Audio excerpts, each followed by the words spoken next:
নমস্কার বন্ধুরা, আজকে শাক চিংড়ি মাছ রান্না করব। শাকটাকে বেছে কুচিয়ে নেব। শাকটা কুচানো হয়ে গেছে, ধুয়ে পরিষ্কার করে রেখেছি। কড়াইতে তেল গরম হয়ে গেছে, শুকনো লঙ্কা ফোড়ন দেব আর পেঁয়াজ ফোড়ন দেব।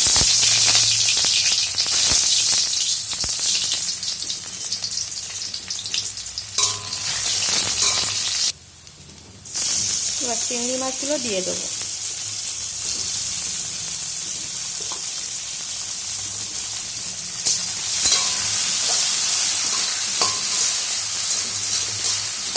চিংড়ি মাছে নুন হলুদ মাখিয়ে রেখেছিলাম আগের থেকে।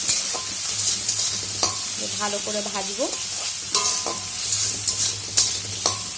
তারপরে শাকগুলো দিয়ে দেবো, একটু ভাজা হোক।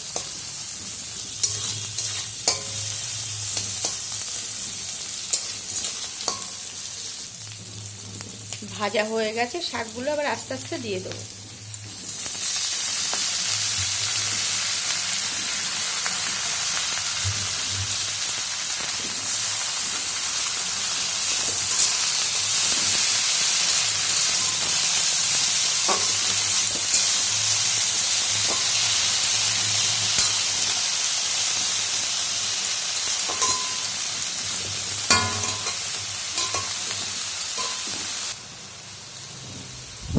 নুন দিয়ে দেবো, নুনটা একটু কম দেব, শাকটা কম হয়ে যাবে তো।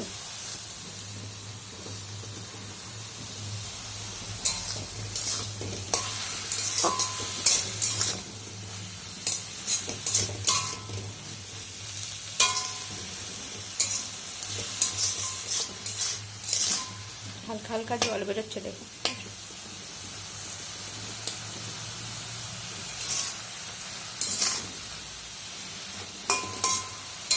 কতটা কমে গেছে।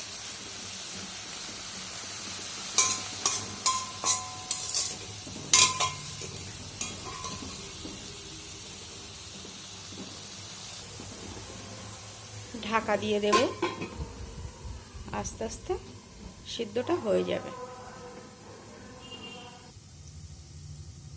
এবার ঢাকাটা তুলে দেখব।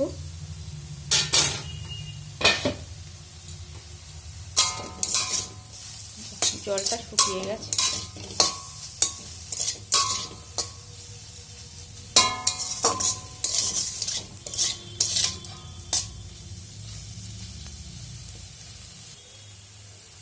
একটু মিষ্টি দিয়ে দেবো।